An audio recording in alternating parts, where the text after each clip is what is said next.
பிள்ளையார்பட்டி கற்பக விநாயகர் கோயில் அறங்காவலர் நியமன விவகாரத்தில் நீதிபதி வருத்தம் தெரிவித்திருக்கிறார். கூடுதல் விவரங்களோடு இணைகிறார் நமது செய்தியாளர் கருணாகரன். விவரங்களை பதிவு பண்ணலாம்.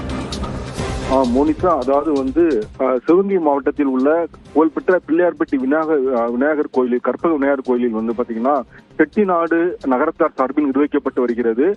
விதிகளின்படி, மரபுப்படி ஒவ்வொரு குடும்பத்திலும் இருந்து 2 பேர் அறங்காவலர்களாக நியமிக்கப்படுகின்றனர். இந்த சூழலில் கடந்த சில வாரங்களுக்கு முன்பு சொக்கலிங்கம் என்பவர் தகுதி நீக்கம் செய்யப்பட்டார். அவர் தனக்கு வேண்டிய ஒரு நபரை அறங்காவலராக விதிகளை மீறி நியமிக்க முயற்சி செய்கிறார்.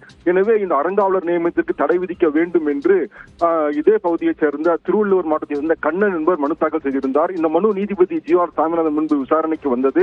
அப்பொழுது இருதரப்பு வாதங்களும் கேட்டிருந்த நீதிபதி கூறுகையில், அதாவது தமிழகத்தில் பிள்ளையார்பட்டி விநாயகர் கோவில் தான் எந்தவித பிரச்சனையும் இல்லாமல் சிறப்பாக நிர்வகிக்கப்படுகிறது என்று நினைத்திருந்தேன். ஆனால் அங்கும் பிரச்சனை எழுவது வருத்தம் அளிக்கிறது என்று கருத்து தெரிவித்த நீதிபதி, வருகிற 18ஆம் தேதி வரை அறங்காவலர் யாரையும் நியமிக்க கூடாது என்று இடைக்கால தடை விதித்து மனுதாரரின் மனு குறித்து இந்து சமய அறநிலையத்துறை மற்றும் கோவில் நிர்வாகம் தரப்பில் 13 தாக்கல் செய்ய உத்தரவிட்டு வழக்கு விசாரணையை ஒத்தி வைத்தனர். மோனிஷா, விவரங்களை பதிவு செய்தமைக்கு நன்றி கருணாகரன்.